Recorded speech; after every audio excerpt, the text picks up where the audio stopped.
उत्तर प्रदेश के एक पुराने गांव का नाम था भैरवपुर। यह गांव चारों तरफ से खेतों और जंगलों से घिरा हुआ था। गांव के बाहर एक बहुत पुराना कब्रिस्तान था जिसके पास एक विशाल पीपल का पेड़ खड़ा था।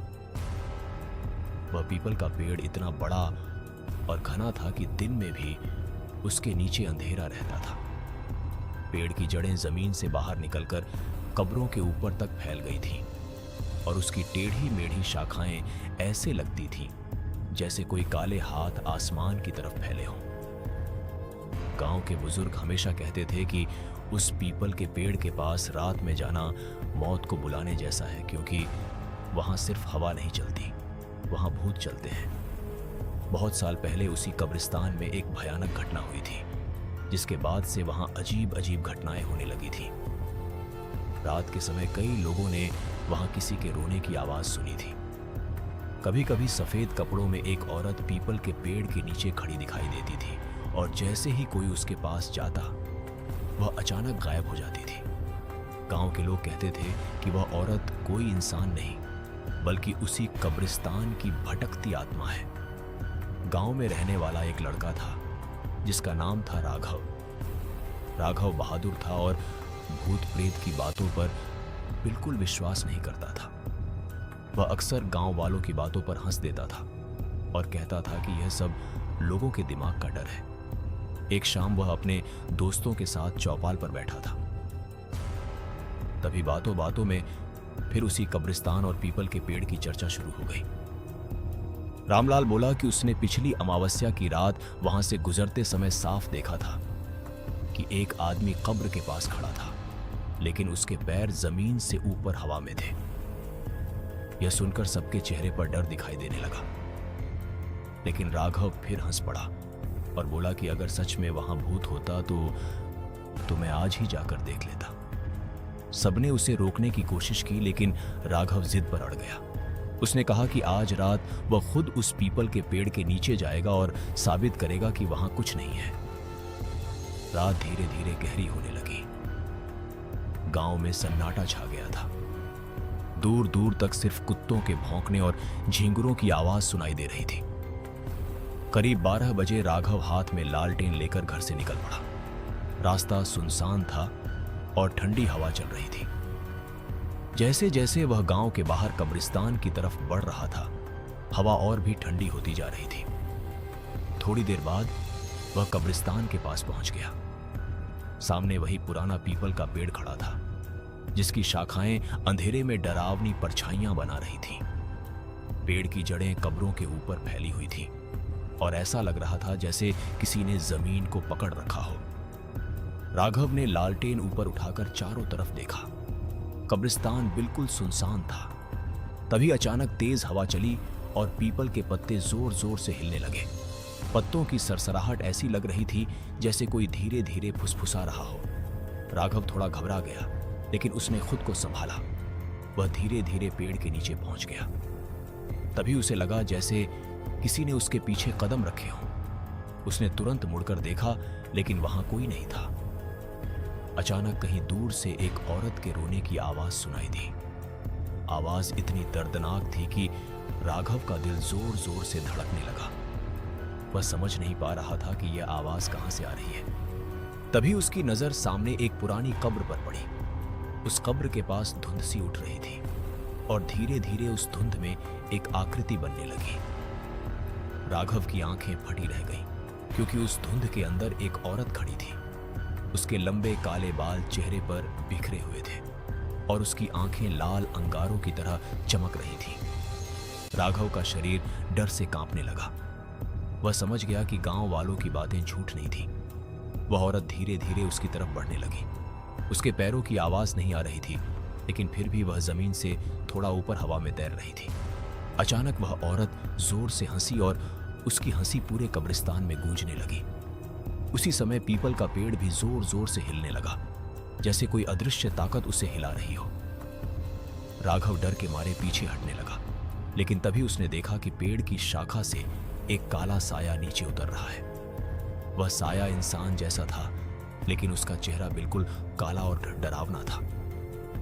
अब राघव को समझ आ गया था कि वह बहुत बड़ी गलती कर चुका है। उसने भागने की कोशिश की, लेकिन उसके पैर जैसे जमीन में जकड़ गए थे। तभी अचानक वह औरत उसके बिल्कुल सामने आ गई और उसने धीरे धीरे अपना चेहरा ऊपर उठाया। राघव के सामने खड़ी वह भयानक औरत जब बोली, अब तुम भी यहीं रहोगे, तो उसकी आवाज इतनी ठंडी और डरावनी थी कि राघव के पूरे शरीर में सिहरन दौड़ गई। उसकी आंखें डर से फैल गई थीं और उसका दिल जोर जोर से धड़क रहा था। उसने पीछे हटने की कोशिश की, लेकिन उसके पैर जैसे जमीन में जकड़ गए थे। ऐसा लग रहा था जैसे किसी अदृश्य ताकत ने उसे पकड़ लिया हो। उसी समय अचानक तेज हवा चलने लगी और कब्रिस्तान में खड़े पीपल के पेड़ की शाखाएं बहुत जोर जोर से हिलने लगी। पत्तों की सरसराहट अब फुसफुसाहट जैसी लग रही थी, जैसे कोई सैकड़ों आवाजें एक साथ कुछ कह रही हों। राघव ने कांपते हुए चारों तरफ देखा तो उसकी रूह कांप गई। कब्रिस्तान की कई पुरानी कब्रों के ऊपर की मिट्टी धीरे धीरे हिल रही थी। पहले तो उसे लगा कि शायद उसका वहम है, लेकिन अगले ही पल एक कब्र की मिट्टी अचानक फट गई और उसके अंदर से एक काला साया बाहर निकलने लगा। वह साया धीरे धीरे ऊपर उठा और हवा में तैरने लगा। उसका चेहरा साफ नहीं दिखाई दे रहा था, लेकिन उसकी आंखें लाल चमक रही थीं। राघव के मुंह से डर के मारे आवाज भी नहीं निकल रही थी। वह पीछे हटने की कोशिश कर रहा था, लेकिन उसके पैर जैसे पत्थर बन गए थे। तभी एक के बाद एक कई कब्रों की मिट्टी फटने लगी और उनमें से काले साए बाहर निकलने लगे। अब पूरे कब्रिस्तान में चारों तरफ काले साए ही साए दिखाई दे रहे थे। वे सब धीरे धीरे राघव की तरफ बढ़ रहे थे। उसी समय पीपल के पेड़ की सबसे ऊंची शाखा से एक बहुत भयानक आवाज आई।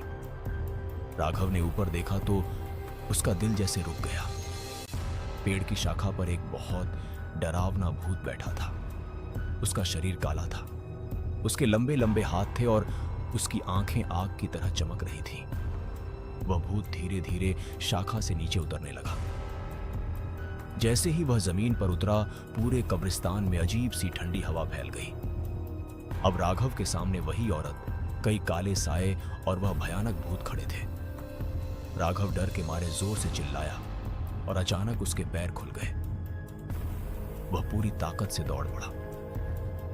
वह कब्रिस्तान से बाहर भागना चाहता था, लेकिन तभी उसके पीछे से एक भयानक हंसी गूंजने लगी। वह औरत और बाकी साए उसके पीछे पीछे चल रहे थे। राघव पूरी ताकत से दौड़ रहा था, लेकिन उसे ऐसा लग रहा था जैसे कोई अदृश्य चीज उसके बहुत करीब है। अचानक उसका पैर एक कब्र से टकरा गया और वह जोर से गिर पड़ा। उसकी लालटेन दूर जा गिरी और बुझ गई। अब चारों तरफ सिर्फ अंधेरा था। राघव जमीन पर पड़ा कांप रहा था। तभी उसने महसूस किया कि कोई उसके बिल्कुल पास खड़ा है। उसने धीरे धीरे सिर उठाया और सामने देखा तो उसकी सांस अटक गई। वही भयानक औरत उसके सामने खड़ी थी। उसके चेहरे पर एक डरावनी मुस्कान थी और उसके लंबे बाल हवा में उड़ रहे थे। उसने धीरे धीरे अपना हाथ राघव की तरफ बढ़ाया। उसका हाथ बहुत ठंडा और काला था। जैसे ही वह हाथ राघव के चेहरे के पास पहुंचा, अचानक पीपल के पेड़ से बहुत जोर की आवाज आई। ऐसा लगा जैसे कोई बहुत भारी चीज पेड़ से कूदकर जमीन पर उतरी हो। अगले ही पल राघव ने देखा कि वह बड़ा भयानक भूत अब उसके बिल्कुल पीछे खड़ा था। उसकी आंखें लाल अंगारों की तरह चमक रही थीं और उसके मुंह से काली धुंध निकल रही थी। राघव डर के मारे बेहोश हो गया। कुछ देर बाद जब उसे होश आया तो सुबह हो चुकी थी। सूरज निकल आया था और कब्रिस्तान में फिर से शांति थी। राघव धीरे धीरे उठा और कांपते हुए चारों तरफ देखने लगा। अब वहां कोई भूत या साया नहीं था। सब कुछ सामान्य लग रहा था, जैसे रात को कुछ हुआ ही नहीं था। लेकिन तभी उसकी नजर अपने हाथ पर पड़ी। उसके हाथ पर काले रंग का एक अजीब सा निशान बना हुआ था। वह निशान बिल्कुल उसी भूत के हाथ जैसा था जिसने उसे छूने की कोशिश की थी। यह देखकर राघव के होश उड़ गए। उसे समझ आ गया कि जो कुछ उसने रात को देखा था वह सपना नहीं था, बल्कि सच्चाई थी। वह तुरंत गांव की तरफ भागा। जब वह गांव पहुंचा तो उसकी हालत देखकर लोग डर गए। राघव ने सबको रात की पूरी घटना बताई। गांव के बुजुर्गों के चेहरे पर डर साफ दिखाई देने लगा। गांव के सबसे बुजुर्ग आदमी ने धीरे से कहा कि यह बहुत बुरा संकेत है। उस पीपल के पेड़ की आत्माएं अब जाग चुकी हैं। अगर उन्हें शांत नहीं किया गया तो वे पूरे गांव को अपने श्राप में ले लेंगी। यह सुनकर पूरे गांव में डर फैल गया। उसी रात गांव के कुछ लोगों ने देखा कि कब्रिस्तान की तरफ से अजीब रोशनी आ रही है और हवा में किसी के रोने की आवाज गूंज रही है। और उसी समय गांव के एक आदमी ने कसम खाकर कहा कि उसने साफ देखा कि पीपल के पेड़ के नीचे अब सिर्फ एक नहीं बल्कि कई भूत खड़े हैं और वे धीरे धीरे गांव की तरफ बढ़ रहे हैं। राघव ने जब गांव वालों को रात की सारी घटना बताई तो पूरे गांव में डर फैल गया। लोगों के चेहरों पर साफ दिखाई दे रहा था कि अब वह पीपल का पेड़ सिर्फ एक डरावनी कहानी नहीं रहा बल्कि कोई बहुत बड़ा खतरा बन चुका था। गांव के सबसे बुजुर्ग आदमी रामदीन बाबा ने कांपती आवाज में कहा कि यह सब उसी श्राप की वजह से हो रहा है जो सालों पहले इस कब्रिस्तान पर लगा था। यह सुनकर सब लोग चुप हो गए क्योंकि गांव में बहुत कम लोग उस पुराने श्राप के बारे में जानते थे। उसी समय अचानक गांव के बाहर की तरफ से कुत्तों के जोर जोर से भौंकने की आवाज आने लगी। ऐसा लग रहा था जैसे वे किसी अजनबी चीज को देखकर डर गए हों। राघव और कुछ गांव वाले तुरंत गांव के किनारे की तरफ दौड़े। जैसे ही वे वहां पहुंचे उन्होंने दूर कब्रिस्तान की तरफ देखा और उनका खून जम गया। रात का अंधेरा फैल चुका था और पीपल का पेड़ हवा में हिल रहा था। लेकिन सबसे डरावनी बात यह थी कि उस पेड़ के नीचे कई काले साए खड़े दिखाई दे रहे थे। वे साए धीरे धीरे हिल रहे थे जैसे किसी का इंतजार कर रहे हों। अचानक उन सायों में से एक साया धीरे धीरे गांव की तरफ बढ़ने लगा। उसके पीछे बाकी साए भी चलने लगे। यह देखकर गांव वाले डर के मारे पीछे हटने लगे। राघव ने साफ देखा कि उन सायों के पैर जमीन को छू नहीं रहे थे। वे हवा में तैरते हुए आगे बढ़ रहे थे। तभी अचानक तेज ठंडी हवा चलने लगी और पूरे गांव में अजीब सा सन्नाटा छा गया। ऐसा लग रहा था जैसे पूरी दुनिया एक पल के लिए रुक गई हो। उसी समय एक बहुत ही डरावनी हंसी हवा में गूंज उठी। वह हंसी बिल्कुल उसी औरत की थी जिसे राघव ने कब्रिस्तान में देखा था। गांव की कुछ औरतें डर के मारे रोने लगीं और बच्चों को लेकर घरों में छिप गईं। राघव का दिल जोर जोर से धड़क रहा था, लेकिन वह समझ चुका था कि अगर कुछ नहीं किया गया तो वह सावम भूत गांव में तबाही मचा देंगे। तभी अचानक गांव के एक आदमी ने चिल्लाकर कहा कि कब्रिस्तान की तरफ से रोशनी आ रही है। सब लोगों ने उधर देखा तो सच में पीपल के पेड़ के नीचे नीली और लाल रोशनी चमक रही थी। ऐसा लग रहा था जैसे जमीन के अंदर से कोई आग जल रही हो। राघव और कुछ बहादुर गांव वाले हिम्मत करके धीरे धीरे उस तरफ बढ़ने लगे। जैसे जैसे वे कब्रिस्तान के पास पहुंच रहे थे, हवा और भी ठंडी होती जा रही थी। जब वे कब्रिस्तान के गेट के पास पहुंचे तो उन्होंने देखा कि कई पुरानी कब्रें आधी खुल चुकी थीं और उनके अंदर से काली धुंध निकल रही थी। राघव के शरीर में डर की लहर दौड़ गई। तभी अचानक पीपल के पेड़ की सबसे ऊंची शाखा जोर से हिली और वहां से वही भयानक भूत नीचे कूद पड़ा जिसे राघव ने पिछली रात देखा था। उसके जमीन पर गिरते ही पूरी जमीन कांप गई। उसकी आंखें लाल आग की तरह चमक रही थीं और उसका मुंह बहुत बड़ा और डरावना था। वह धीरे धीरे गांव वालों की तरफ बढ़ने लगा। गांव वाले डर के मारे पीछे हटने लगे, लेकिन तभी राघव की नजर पीपल के पेड़ के नीचे पड़ी। वहां एक पुरानी टूटी हुई कब्र थी जिसके ऊपर एक पत्थर रखा था और उस पत्थर पर कुछ पुराने अक्षर लिखे हुए थे। राघव ने पास जाकर ध्यान से देखा तो उसकी आंखें फैल गईं, क्योंकि उस पत्थर पर लिखा था कि यह कब्र उस औरत की है जिसे सालों पहले गांव वालों ने जिंदा दफना दिया था। यह पढ़ते ही राघव को समझ आ गया कि वही औरत अब भूत बनकर वापस आई है और बदला लेना चाहती है। तभी अचानक उस कब्र की मिट्टी अपने आप हटने लगी और उसके अंदर से वही डरावनी औरत धीरे धीरे बाहर निकल आई। उसके बाल जमीन तक लटक रहे थे और उसकी आंखें पहले से भी ज्यादा लाल हो चुकी थीं। उसने जोर से चीख मारी और पूरी जगह उसकी आवाज से गूंज उठी। उसी समय बाकी कब्रों से भी कई साए बाहर निकलने लगे। अब पूरा कब्रिस्तान भूतों से भर चुका था। राघव और बाकी गांव वाले डर के मारे पीछे हटते हुए गांव की तरफ भागने लगे।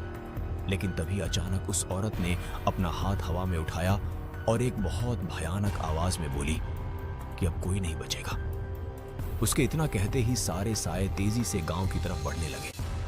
राघव ने पीछे मुड़कर देखा तो उसका दिल कांप उठा, क्योंकि अब वह भूत सिर्फ कब्रिस्तान में नहीं थे बल्कि गांव की सीमा तक पहुंच चुके थे। उसी समय गांव के मंदिर की घंटी अपने आप बजने लगी और पूरे माहौल में एक अजीब सी आवाज गूंजने लगी। राघव को समझ नहीं आ रहा था कि यह सब क्या हो रहा है, लेकिन उसे इतना जरूर महसूस हो रहा था कि आने वाली रात गांव के लिए बहुत खतरनाक होने वाली है, क्योंकि अब पीपल के पेड़ का श्राप पूरी तरह जाग चुका था और भूतों का झुंड गांव में प्रवेश करने ही वाला था। गांव की सीमा तक भूतों का झुंड पहुंच चुका था और पूरे भैरवपुर में डर का माहौल फैल गया था। राघव और बाकी गांव वाले तेजी से गांव के अंदर भागते हुए लोगों को सावधान करने लगे। कुछ ही देर में पूरे गांव में हड़कंप मच गया। औरतें अपने बच्चों को लेकर घरों में छिप गईं और आदमी दरवाजे बंद करने लगे। लेकिन डर इतना ज्यादा था कि किसी को समझ नहीं आ रहा था कि अब क्या किया जाए। उसी समय अचानक तेज हवा चलने लगी और आसमान में काले बादल छा गए। ऐसा लग रहा था जैसे पूरी रात किसी भयानक तूफान की तरह आने वाली हो। राघव का दिल तेजी से धड़क रहा था, क्योंकि उसे पता था कि वे भूत जल्द ही गांव में घुस जाएंगे।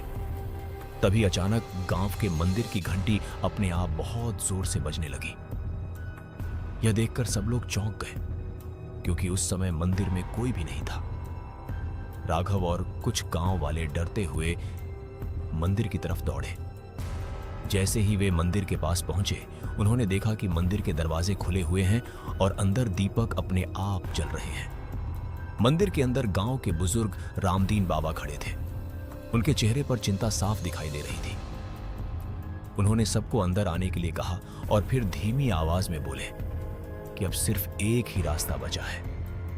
अगर उस पीपल के पेड़ की जड़ में छिपे श्राप को खत्म नहीं किया गया तो वह भूत पूरे गांव को खत्म कर देंगे। यह सुनकर सब लोग और भी डर गए। राघव ने पूछा कि वह श्राप क्या है। तब रामदीन बाबा ने बहुत पुरानी कहानी सुनाई। उन्होंने बताया कि कई साल पहले गांव में एक औरत रहती थी जिसका नाम चंद्रा था। लोग उसे जादूगरनी समझते थे, क्योंकि वह जंगल की जड़ी बूटियों से इलाज करती थी। लेकिन एक दिन गांव में कुछ बच्चों की अचानक मौत हो गई और लोगों ने बिना सोचे समझे चंद्रा पर आरोप लगा दिया कि वही काला जादू करती है।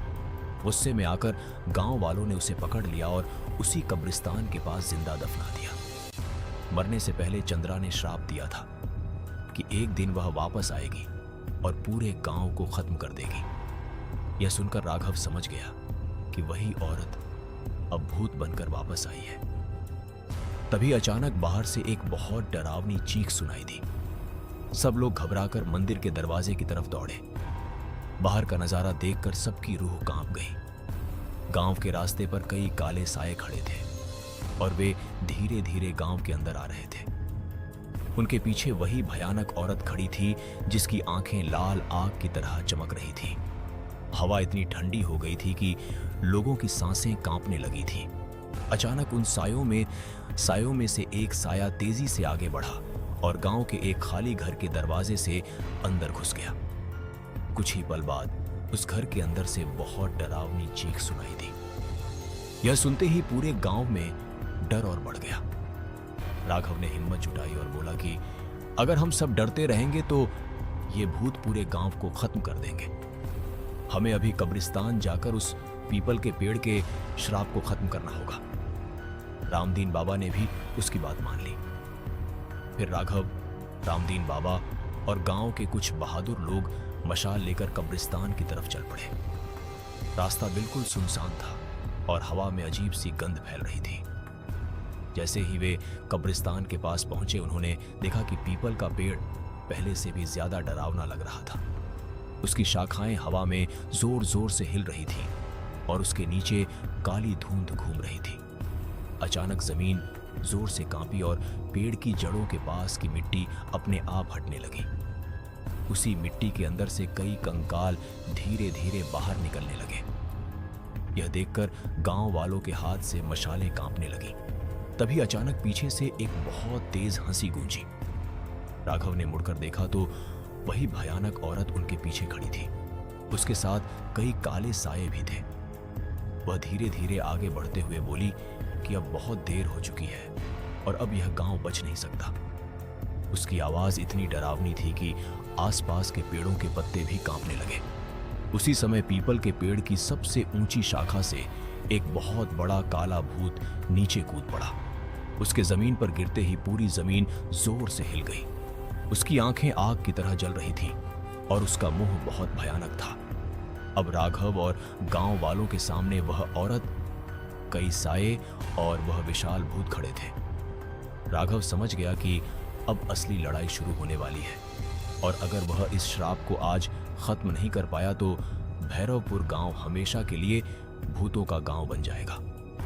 तभी अचानक पीपल के पेड़ की जड़ों से काली धुंध उठने लगी और पूरे कब्रिस्तान को घेरने लगी और उसी धुंध के अंदर से सैकड़ों डरावनी आंखें चमकने लगी। कब्रिस्तान के बीच खड़ा वह विशाल पीपल का पेड़ अब पहले से भी ज्यादा डरावना दिखाई दे रहा था। उसकी जड़ों से उठती काली धुंध धीरे धीरे पूरे कब्रिस्तान को ढक रही थी और उस धुंध के अंदर सैकड़ों चमकती आंखें दिखाई दे रही थी।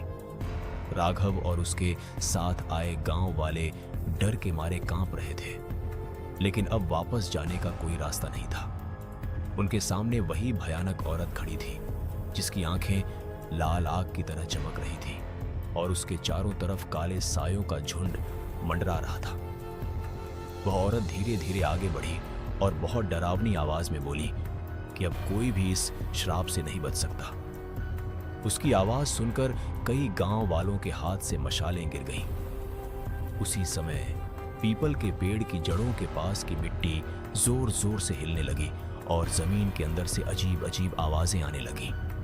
अचानक मिट्टी फट गई और उसके अंदर से कई कंकाल बाहर निकलने लगे। वे कंकाल धीरे धीरे खड़े हो गए और उनकी खाली आंखों के गड्ढों से काली धुंध निकल रही थी। यह के त्यों यह देखकर गांव वालों की रूह कांप गई। राघव ने हिम्मत जुटाई और रामदीन बाबा से पूछा कि अब क्या किया जाए। रामदीन बाबा ने कांपती आवाज में कहा कि उस श्राप को खत्म करने का एक ही तरीका है। पीपल के पेड़ की सबसे गहरी जड़ के नीचे एक पुरानी तांबे की संदूक दबाई गई थी जिसमें उस औरत की हड्डियां और एक श्रापित ताबीज बंद था। जब तक वह ताबीज जमीन के अंदर रहेगा तब तक यह श्राप खत्म नहीं होगा। यह सुनकर राघव ने बिना देर किए फावड़ा उठाया और पीपल के पेड़ की जड़ों के पास मिट्टी खोदने लगा। जैसे ही उसने खोदना शुरू किया, हवा अचानक और ठंडी हो गई और चारों तरफ से भयानक आवाजें आने लगी। वह औरत जोर से चीखी और अपने सायों को राघव की तरफ इशारा किया।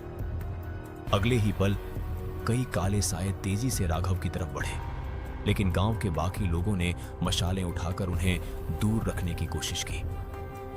कब्रिस्तान का माहौल अब पूरी तरह भयानक हो चुका था।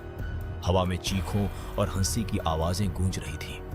राघव तेजी से मिट्टी खोदता जा रहा था क्योंकि उसे पता था कि अगर वह जल्दी उस संदूक तक नहीं पहुंचा तो वे सब भूत उन्हें मार डालेंगे। तभी अचानक उसका फावड़ा किसी कठोर चीज से टकराया। राघव ने मिट्टी हटाई तो वहां सच में एक पुरानी तांबे की संदूक दिखाई दी। उसी समय वह भयानक औरत बहुत तेज चीखते हुए उसकी तरफ दौड़ी। उसकी आंखें अब और ज्यादा लाल हो चुकी थीं और उसके बाल हवा में पागलों की तरह उड़ रहे थे। राघव ने जल्दी से संदूक को बाहर खींचा और उसे खोलने की कोशिश करने लगा, लेकिन वह बहुत भारी और जंग लगी हुई थी। उसी समय पीछे से एक काला साया राघव के ऊपर झपटा, लेकिन रामदीन बाबा ने मशाल से उसे पीछे हटा दिया। राघव ने पूरी ताकत लगाकर संदूक का ढक्कन खोल दिया। जैसे ही संदूक खुली, उसके अंदर से काली धुंध का गुबार बाहर निकला और पूरे कब्रिस्तान में फैल गया। उस धुंध के अंदर एक पुराना ताबीज और कुछ हड्डियां रखी हुई थी। जैसे ही वह ताबीज बाहर आया, वह औरत जोर जोर से चीखने लगी। उसकी चीख इतनी भयानक थी कि आसपास के पेड़ तक कांपने लगे। राघव समझ गया कि यही वह चीज है जो इस श्राप की जड़ है। लेकिन तभी अचानक पीपल के पेड़ की सबसे ऊंची शाखा से वही विशाल काला भूत नीचे कूद पड़ा और उसने राघव को पकड़ने के लिए अपना लंबा हाथ आगे बढ़ाया। राघव के हाथ से ताबीज गिरने ही वाला था, लेकिन उसने तुरंत उसे कसकर पकड़ लिया। उसी समय जमीन जोर जोर से कांपने लगी और कब्रिस्तान की बाकी कब्रें भी अपने आप खुलने लगी। अब ऐसा लग रहा था जैसे पूरी जमीन के नीचे छिपी आत्माएं बाहर आने वाली हैं। वह भयानक औरत पागलों की तरह चीख रही थी।